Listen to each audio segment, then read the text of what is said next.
mighty name of victorious name of the Jesus Christ. आप में सभी को मसीह यीशु के शक्तिशाली नाम से आप सभी का अभिवादन करता हूँ। Victory belongs to Lord. जो सफलता है वह परमेश्वर की ओर से है। In this time, many people face suffering. इस समय बहुत सारे लोग हैं वह सताव को अपने जीवन में सामना कर रहा है। And they did not like all the religion, but governments one law they pass coming house coming. और एक जो लोग हैं वहाँ अपने धर्म जो पुराने धर्म उसका पालन नहीं करता है, उन पर विश्वास नहीं करते, लेकिन जो सरकार है उन्होंने एक नीति लागू किया है जो घर वापसी है।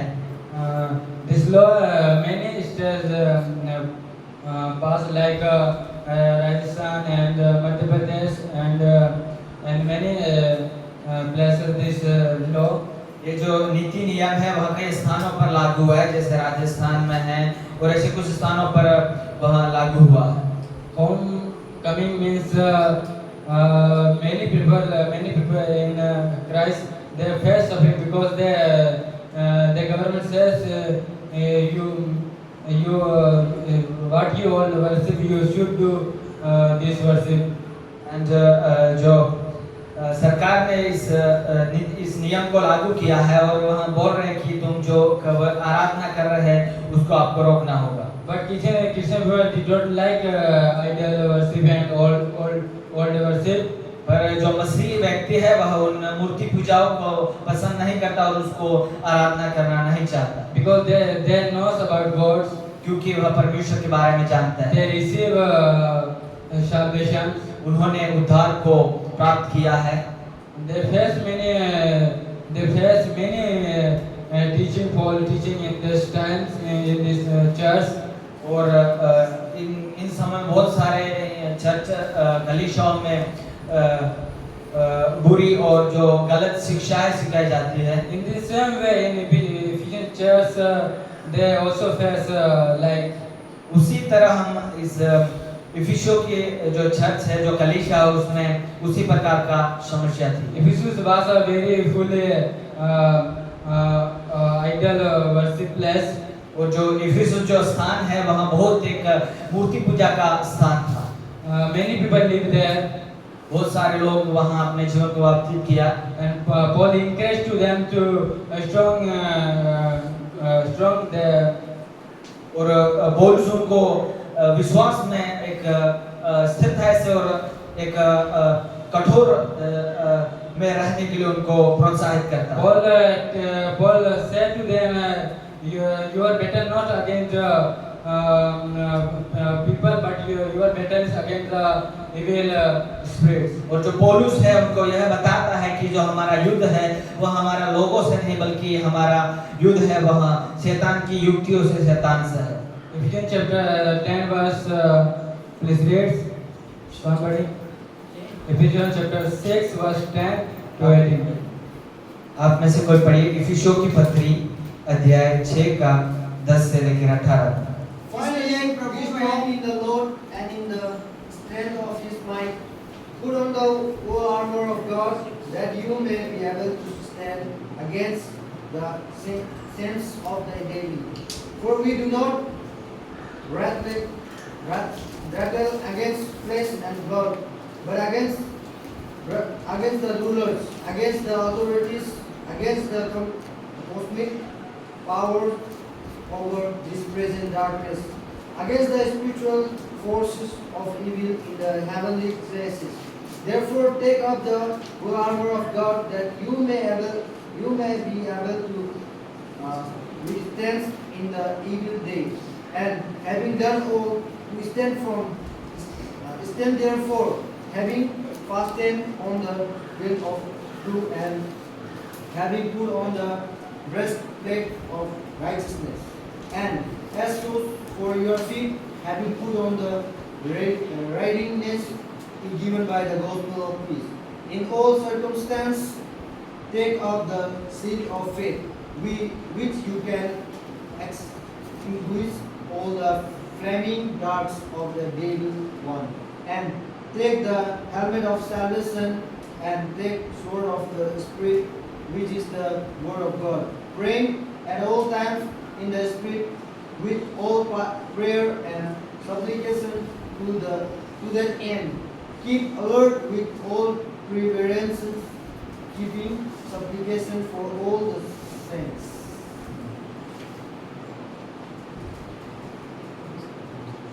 इसीलिए प्रभु में और उसकी शक्ति में प्रभाव में बलवंत बनो। परमेश्वर के सारे हथियार बांध लो कि तुम शैतान की युक्ति के सामने खड़े रह सको, क्योंकि हमारा यह मरयुद्ध लहू और मांस से नहीं परंतु प्रधान से और जो अधिकारियों से है और इन संसार के अंधकार में हाकिमों से है और उस दुष्ट की आत्मिक सेनाओं से है जो आकाश में है। इसीलिए परमेश्वर के सारे हथियार बांध लो कि तुम बुरे दिन में सामना कर सको और सब कुछ पूरा करके स्थिर रह सको। इसीलिए सत्य से अपनी कमर कसकर और धार्मिकता की जिल्लम पहनकर और पाँव में मेल का सुसमाचार की तैयारी जूते पहनकर और इन सब के साथ विश्वास की डाल लेकर स्थिर रहो, जिससे तुम उस दुष्ट के सब जलते हुए तीरों को बुझा सको और उद्धार का टोप और आत्मा की तलवार जो परमेश्वर का वचन है ले लो। हर समय और हर प्रकाश के आत्मा में प्रार्थना और विनती करते रहो और इसीलिए जागते रहो कि सब पवित्र लोग के लिए लगातार विनती किया करो और मेरे लिए भी, कि मुझे बोलने के समय ऐसा प्रबल वचन दिया जाए कि मैं साहस के साथ सुसमाचार का भेद बता सकूं। This is letter is a Pauline letter. ये जो पत्री है वहाँ पौलुस के द्वारा लिखी गई है। Paul teaches the truth doctrine. पौलुस यहाँ पे उस सत्य की जो सिद्धांत के बारे में सिखाता है। Paul encouraged to them live a holy life and always ready for the spiritual battle. जब पौलुस उनको ये कहता है कि हमेशा अपने जीवन को एक पवित्रता में व्यतीत करे और हर समय उस युद्ध के लिए तैयार रहे। This letter wrote by Paul. और ये जो पत्री है वहाँ पौलुस के द्वारा लिखी गई है When he was in jail. जब वहाँ बंदी गृह में था।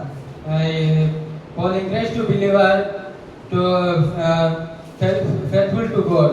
पौलुस विश्वासियों को परमेश्वर के प्रति विश्वास होकर बने रहने के लिए उनको प्रोत्साहित करता है। Ready for spiritual battle. और कहता है कि उस आत्मिक युद्ध के लिए तैयार रहे। Ephesus is a very immorality and idol worship city. और जो इफिसुस है वह अनैतिक वाला स्थान और बहुत सारे मूर्ति पूजक स्थान माना जाता है।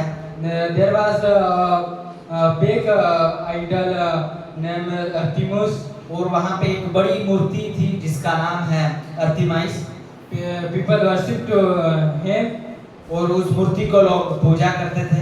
And Paul went there and Paul preached God's words and established the churches. और प्रेरित पौलुस उनके बीच गए और परमेश्वर के वचन सुसमाचार सुनाया और वहाँ उन्हें चर्च की स्थापना की। That's why he encouraged them to live a holy life. इसीलिए जो प्रेरित पौलुस है उनको एक पवित्र जीवन व्यतीत करने के लिए उनको प्रोत्साहित करता है। Because they many facing suffer and trouble. क्योंकि वह बहुत सारी समस्या और समस्या का सामना कर रहे थे। Paul end this letter he encouraged to believer and be strong in the Lord.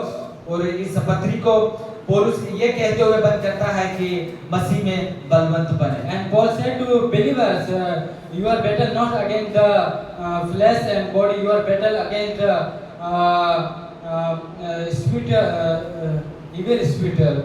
And पौलुस उनको विश्वासियों को ये कहता है कि जो हमारा युद्ध है वह किसी लोगों से नहीं बल्कि जो संसार का जो विरोधी है उसके प्रति है। This letter understand the believer identity in Christian.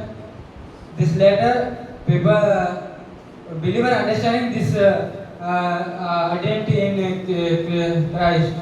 और इस पत्री में ये हमें बताया गया है कि एक मसीह की पहचान क्या होती है। Conflict between the Jews and Gentiles. और जो यहूदी और यूनानी के बीच में एक विवाद पाया जाता है। Jewish people ignore Gentiles people.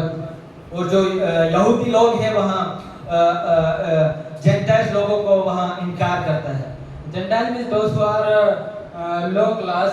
और यूनानी का मतलब ये है कि जो कुछ नीच श्रेणी में आता है। They have no facility like clothes and food and many things. इनका मतलब ये है कि उनके पास सब कुछ अच्छा खासा है, जैसे कपड़ा, गाड़ी। Paul to encourage to them, Paul said to them, God also call Gentiles people. और पौलुस उनको ये प्रोत्साहित करता है कि परमेश्वर ने उन यहूदियों को और हर एक व्यक्ति जो यूनानी है उनको भी बुलाया है। We can see chapter 1 spiritual blessings. और हम पहले अध्याय में देख पाते हैं कि वहाँ आत्मिक आशीषों के बारे में देखते हैं। Paul first start when Paul start this letter, Paul thank to God. जब इस पत्री को शुरू करता है वह सबसे पहले परमेश्वर का धन्यवाद करता है। He tell to believer God choose to you. और वहाँ विश्वासियों को ये बताता कि परमेश्वर ने आपको चुना है। And pray for Paul pray to them God give them to wisdom and understanding. और प्रेरित पौलुस उनके लिए ये प्रार्थना करता है कि परमेश्वर उनको बुद्धि और ज्ञान दे। Paul remind to them God saved through Jesus Christ. और पौलुस उनको ये याद दिला रहा है कि परमेश्वर ने आपको यीशु मसीह के माध्यम से आपको बचा लिया है। Second chapter, Ephesians 2nd chapter, Paul said all people spiritual die because their sins. और दूसरे अध्याय में पौलुस ये व्याख्या करता है कि उस पाप के कारण हर एक लोगों के ऊपर मृत्यु की जाया है। But God give to new life through Jesus Christ. और वह ये बता रहा है कि परमेश्वर ने यीशु मसीह के माध्यम से हमें एक नया जीवन दिया है। And conflict between the Jews and Gentiles people. और उस दूसरे अध्याय में ये भी व्याख्या किया गया है कि जो यहूदी और यूनानी के बीच में एक विवाद का भी वाक्या पाया जाता है। Paul said to live to another. और पौलुस ये कहता है कि एक दूसरे के लिए अपने जीवन को व्यतीत करें। He said because in the church is many means to divide Gentile and Jews. क्योंकि ये जो इसलिए कहता है क्योंकि गलीशिया में बहुत सारे विभाजन हैं, जैसे यहूदी और यूनानी। Paul said to them love to another. इसीलिए पौलुस कहता है कि एक दूसरे से प्रीति रखें। And chapter 3 और अध्याय 3 Paul says teach to church Gentile also called by God. और तीसरे अध्याय में प्रेरित पौलुस ये व्याख्या करता है कि जो यूनानी है वह भी परमेश्वर के द्वारा बुलाए गए व्यक्ति है। They also get the salvation from the God. और उनको ये भी व्याख्या करता है कि वे भी परमेश्वर की ओर से उन्होंने उद्धार पाया है। And through the Christ they get new life. मसीह के माध्यम से उन्होंने एक नया जीवन प्राप्त किया है। Just like Paul said to Paul encouraged to them live to another and live a holy life. इसलिए पौलुस उनको प्रोत्साहित करता है कि अपने जीवन को एक दूसरे के लिए बिताए और पवित्र बिताए। And chapter 4 new life. और अध्याय 4 में Paul teach to believer live to according to God. और वचन अध्याय 3 में पौलुस ये व्याख्या करता है कि परमेश्वर के अनुसार अपने जीवन को व्यतीत करें। Paul encouraged to them. पौलुस उनको प्रोत्साहित करता है। Teach always to them. Teach to them. और कहता है कि उन्हें सिखाए growth in Christ. ताकि और उन्हें ये सिखाए कि वह मसीह में बढ़ पाए। And chapter 5 और अध्याय 5 holy life. वहाँ पे लिखा है एक पवित्र जीवन। Paul encouraged to believer. पौलुस मसीह लोगों को यह प्रोत्साहित करता है। Church become like Jesus. और जो कलीसिया है वह एक मसीह की तरह बनना है। Paul also teach the love and holiness and husband and wives in the chapters. इन 5वें अध्याय में पौलुस पवित्र जीवन के बारे में, प्यार के बारे में और पति और पत्नी के बारे में भी इस अध्याय में व्याख्या करता है। He is he also teach about the marriage like a relationship between Christ and church. और वहाँ कुछ शादी के बारे में भी इस अध्याय में वह व्याख्या करता है। Chapter we can today my topic is the be ready at all the times. आज का हमारा जो शर्मन का जो विषय है वहाँ ये है कि हर एक समय तैयार रहे। I will repeat, be ready at all the time. मैं एक बार फिर उसको दोहराना चाहूँगा। विषय का नाम है हर हमेशा तैयार रहे। I choose 4 points. मैंने कुछ 5 बिंदु को चयन किया है। I share with you. मैं आपके आगे साझा करना चाहूँगा। When Ephesians chapter 6 verse 10, we can see here. जब हम इफिसियों की पत्री अध्याय 6 को पढ़ते हैं, I have a question for you. मेरे पास आपके लिए एक सवाल है। Why Paulus use words finally? क्यों पौलुस यहाँ पे एक शब्द को उपयोग करता है वचन 10 में कि आखिरकार या इसीलिए? If you have answer, you can tell. यदि आपके पास जवाब हो तो आप मुझे साझा कर सकते हैं। सॉरी, क्वेश्चन समझ में नहीं आया। Paul, why use word finally? वचन 10 में पौलुस क्यों उस शब्द को इस्तेमाल करता है कि आखिरकार या इसलिए? सब बातें बताने के बाद ये बातों को इसलिए बातों को बताया और उसको एक्सप्लेन करने के बाद नीचे वाली बातें बताई। This good. ये जो उत्तर है वह अच्छा है। Paul explained 1 to 5 chapter. क्योंकि पौलुस एक से लेकर अध्याय 5 तक उसने बहुत से अच्छे से व्याख्या की। He teach to believer church this chapter. You also remind these chapters. And वह विश्वासियों को यही याद दिलाता कि इन सभी अध्याय को आपको याद करने की जरूरत है। And Paul through encourage to believers. पौलुस यीशु मसीह के माध्यम से उन्हें प्रोत्साहित करता है। Finally, not depend on your will. और पौलुस उनको ये कहता है कि आखिरकार अपनी चाहत पर निर्भर न रहे। Be strong in the gods. परमेश्वर में और मसीह में बलवंत बने। Human power is a limited power. जो मनुष्य की जो शक्ति है, जो पावर है, वहाँ एक उसका एक लिमिट है, उसका एक हद है। We cannot fight with Satan. हम शैतान से नहीं लड़ सकते हैं। We never fight with because our power is a limited power. हम शैतान से नहीं लड़ सकते क्योंकि हमारे पास जो शक्ति है वह एक लिमिटेड शक्ति है। Therefore, we should pray every day. इसीलिए हमें हर दिन प्रार्थना करना है And receive God's word and ask to God give me your power. इसलिए हमें परमेश्वर से प्रार्थना करना है और परमेश्वर से हमें प्रार्थना करना है और उसे बोलना है कि परमेश्वर आप हमें शक्ति दे। We can do nothing of our own. और हमारी खुद की मर्जी से, हमारी खुद से चाहत से हम कुछ नहीं कर पाते हैं। We need God in our life. हमें परमेश्वर की जरूरत है। If you have a God power, we fight with Satan in prayer. यदि हमारे पास परमेश्वर है तो हम शैतान से प्रार्थना के माध्यम से लड़ सकते हैं। And we should pray to God, ask God, make me strong in your power. और हमें परमेश्वर से यही याचना करने की जरूरत है कि परमेश्वर आप मुझे प्रार्थना में बलवंत करें। And the church can do many things on His will.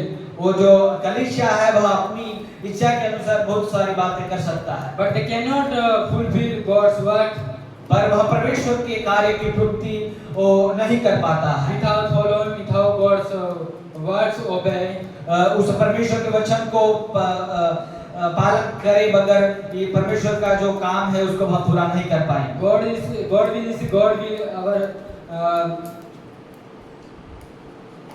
God will do church can growth. परमेश्वर की इच्छा के अनुसार जो चर्च है वहाँ आगे बढ़ सकता है। Ephesians chapter 6 verse 12. इफिसियों की पत्री अध्याय 1 का 11। My second point is मेरा दूसरा बिंदु यह है, put all the armor of God. परमेश्वर के हर एक हथियार बांध ले। I say second time, put all the armor of God. एक बार फिर कहना चाहूंगा, हर एक हथियार बांध ले। Paul used the US army, Paul used of the Roman army.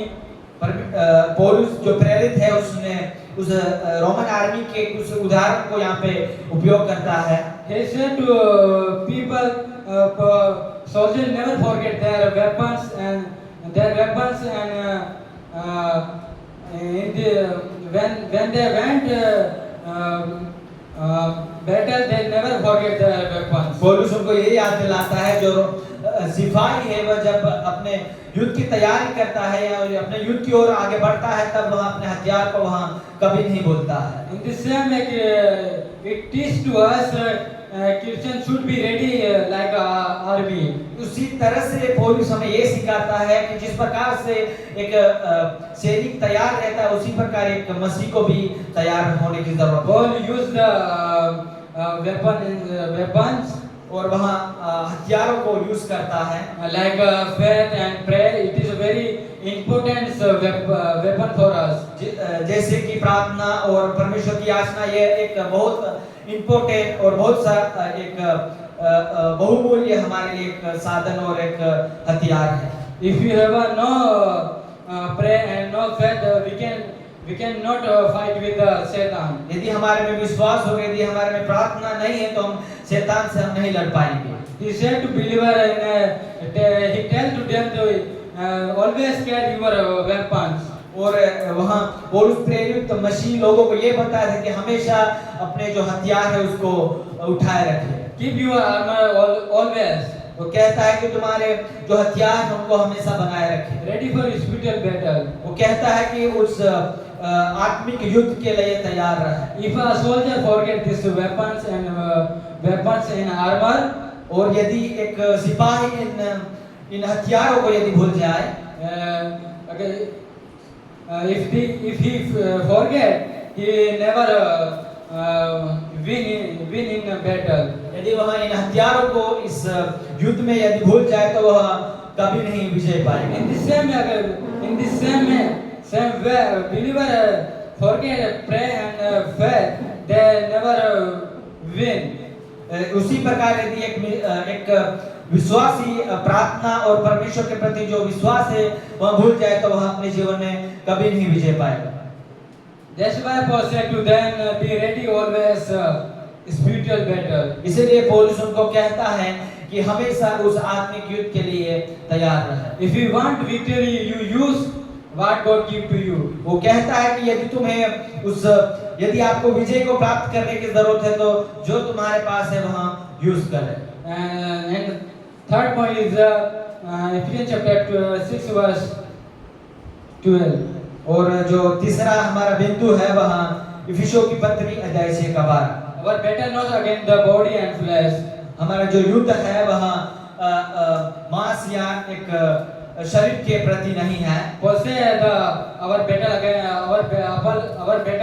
not against the people. पौलुस कहता है जो हमारा युद्ध है वहाँ किसी लोगों के विरुद्ध में नहीं है। Many times we are think like who is our enemy. हम कई बार ये सोचते हैं कि जो मनुष्य है वह मेरा शत्रु है। Who is our problems. हम कहते हैं कि जो मनुष्य है वह मेरी समस्या है। But Paul said to us, पर जो पौलुस है वह हमें कहता है, it behind work, but it behind work evil spirit. वो कहता है कि इसके पीछे शैतान का कार्य है। And Paul also teach to us, और साथ ही साथ पौलुस हमें ये भी सिखाता है, you always be ready spiritual battle and in prayer, always ready for prayer. वो कहता है कि हर एक समय प्रार्थना के लिए तैयार रहे। Because our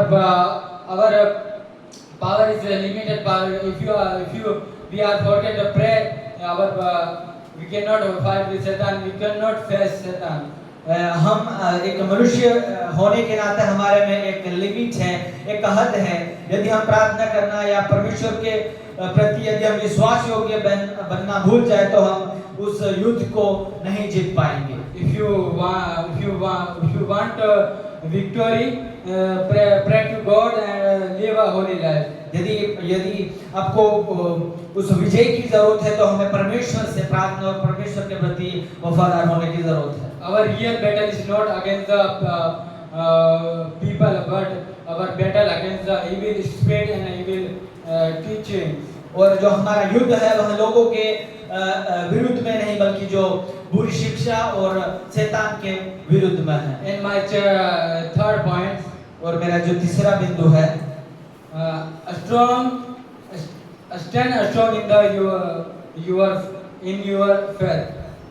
तीसरा मेरा पॉइंट है कि अपने फेथ में स्थिर रहे। I say again, stand strong in your faith. मेरा तीसरा जो बिंदु है अपने विश्वास में स्थिरता से खड़े रहे। 6 verse 13 and 14. अध्याय 6 का 13 और 14।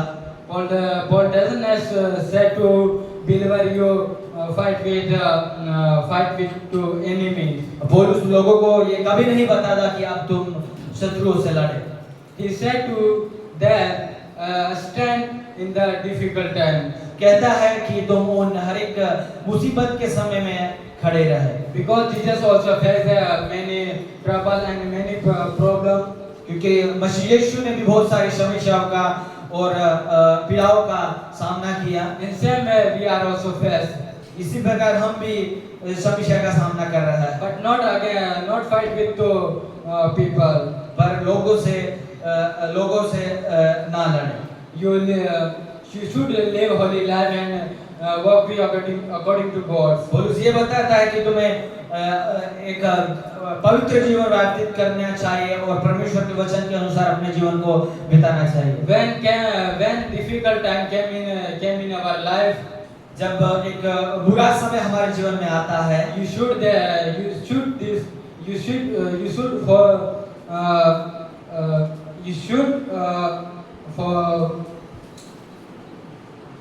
when come a difficult time in our life, यदि ये बुरा समय जब हमारे जीवन में आता है, and you should face this problem. ये जो समस्या है वह हमें उनका सामना करने की जरूरत है। Paul said to us, never fight with enemies and other people, because Jesus never fight with anyone. पौलुस उनको ये याद दिलाता है कि हमें किसी से लड़ने की जरूरत नहीं है, क्योंकि यीशु मसीह है वहाँ किसी से ना लड़ा। Live a holy life like Jesus. वो कहता है कि जिस प्रकार से यीशु मसीह ने अपने जीवन को पवित्र रूप से व्यतीत किया, उसी प्रकार अपने जीवन को जिए। He loved another. You should love to another. वो कहता है जिस प्रकार से उसने एक दूसरे के प्रति प्रेम को दिखाया, उसी प्रकार हमें भी एक दूसरे के प्रति प्रेम को दिखाना है। My fourth point. और जो मेरा चौथा पॉइंट है, battle and truth. जो मेरा चौथा पॉइंट है वह है कि सत्य की कमर। Paul, we are not about the belt. पौलुस अच्छे से जो कमर में जो बेल्ट था उसके बारे में वह जानता है। Roman army never forget belt. जो एक सिपाही है वह अपने बेल्ट को कभी नहीं भूलता। Belt of truth is my second point. और जो मेरा चौथा पॉइंट है वह सत्य की कमर का पुठवा है। When we see soldier and army, they have a belt in this body. यदि हम एक सिपाही को देखते हैं तो उनके शरीर में, उनके कमर में हम बेल्ट को देख पाते हैं। If they forget belt, यदि उनके बेल्ट को यदि वे भूल जाए, they cannot walk properly. तो वह एक अच्छे से चल नहीं पाते। because you know that if you have a belt, we can walk properly. क्योंकि वे जानते हैं यदि हमारे पास बेल्ट है तो हम अच्छे से चल पाते हैं। In the same way, if you are a Christian, if you have a faith, we can walk with prayer. यदि उस सेम तरीके से यदि एक विश्वासी के पास प्रार्थनावादी जीवन है या परमेश्वर के प्रति वफादार है तो वहाँ अच्छे से अपने जीवन को व्यतीत करता है। Belt is a show our faith. जो बेल्ट है वह हमारे विश्वास को दर्शाता है। If you have a belt, you can feel comfortable. यदि हमारे में वो बेल्ट है तो हम एक अच्छा सा अनुभव करते हैं। Belt is give a win. वो जो बेल्ट है हमें ये दर्शाता है कि हमें ये विजय को प्राप्ति करवाता है। Righteousness in the Greek word is dikonio, dikaios. और जो धार्मिक के जो यूनानी में वर्ड है वह दिकानियोस है। When we believer live righteous, he protect from the Satan's attacks. और जो एक व्यक्ति है वह अपने जीवन को जब पवित्रता से वह व्यतीत करता है तो वह शैतान के हर एक युक्तों से वह बचाया जाता है। If we live a holy life, God protect us. यदि हम एक पवित्र जीवन को व्यतीत करते हैं तो परमेश्वर हमें संभालता है। Because God knows about the life, our life and our future. क्योंकि परमेश्वर हमारे जीवन और हमारे भविष्य के बारे में जानता है। If you live a holy life, God save and God anytime be with us. यदि हम एक पवित्र जीवन को बिताते हैं तो परमेश्वर हमें हमेशा बचाता है और वह हमेशा हमारे साथ रहता है। Satan never attack to us because if you have a faith, if you live a righteous, Satan never attack to us. यदि हम एक धर्मी जीवन जीते हैं तो शैतान है वह हम कभी नहीं आक्रमण कर सकता। And gospel in Greek word is evangelios. वो जो सुसमाचार के लिए वर्ड उपयोग किया गया है यूनानी में है वह इवांगेलियोस है। We are receive gospel. हमने सुसमाचार को प्राप्त किया है। We should share to another. हमें इसको हर दूसरों और हर एक लोगों के प्रति इसको साझा करने की जरूरत है। And preach the God words. परमेश्वर के वचन का प्रचार करें। And teach truth doctrine to be believer and others people. और लोगों को हर एक उन सत्य सिद्धांतों को सिखाएं। And preach the God words. और परमेश्वर के वचन को प्रचार करें। And salvation in helmet. We are knows about the helmets. हम उस हेलमेट के बारे में अच्छे से जानते हैं। We are drive a bike without helmet,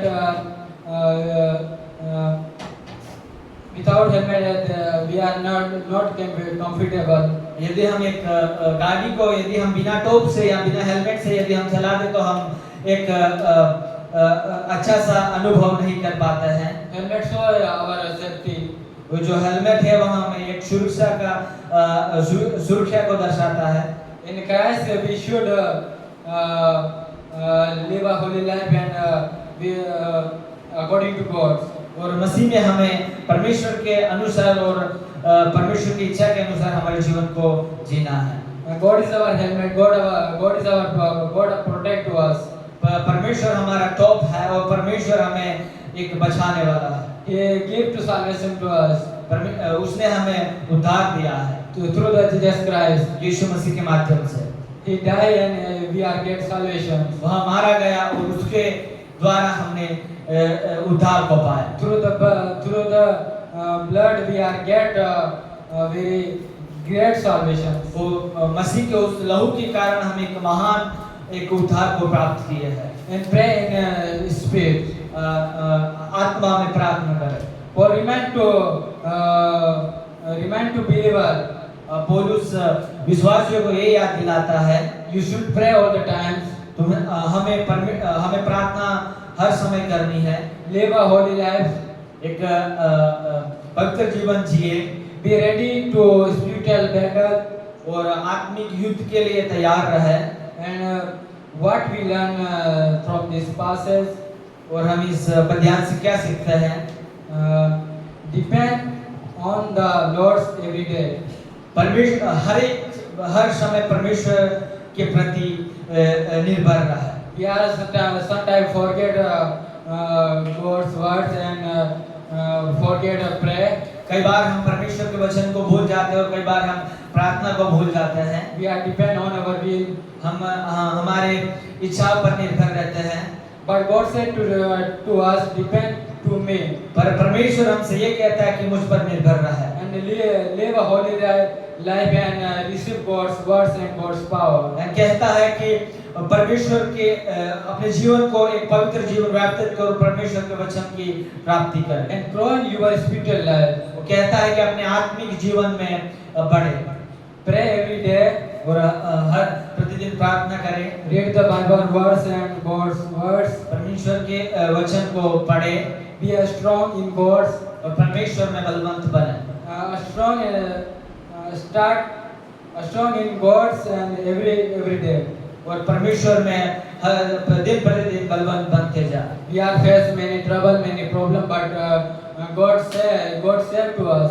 हम कई मुसीबतों का सामना करते हैं पर परमेश्वर हमें बचाता है। We are face many trouble in Christ. हम मसीह में बहुत सारी समस्या का सामना करते हैं। But we are Jesus also there many problem face. यीशु मसीह ने भी कई समस्याओं का सामना किया। That's why Paul said to us, you also face all the things. इसलिए पौलुस कहता है कि तुम्हें भी इन सभी चीजों का सामना करने की जरूरत है। And one time, इनका सामना करने की जरूरत है। put all armor of God. और हर एक परमेश्वर के हथियार को बांध ले। Live with truth and righteousness and faith and salvation. और विश्वास और धार्मिकता के साथ अपने जीवन की व्याप्ति करें। If you have God's words and God's power, you fight with Satan. If you have no God's words and power and pray and faith, we cannot fight with Satan. यदि हमारे में परमेश्वर के वचन और परमेश्वर के प्रति विश्वास है तो हम उस शैतान से लड़ सकते हैं। यदि परमेश्वर के वचन और परमेश्वर के प्रति हम वफादार नहीं तो शैतान से नहीं लड़ पाता है। If you have our battle not against the people, but our battle against the evil spirits. जो हमारा युद्ध है वहाँ लोगों के प्रति नहीं बल्कि इस आत्मिक युद्ध है। Through this sermon, God bless you. परमेश्वर इन वचन से आप सभी को आशीषित करे।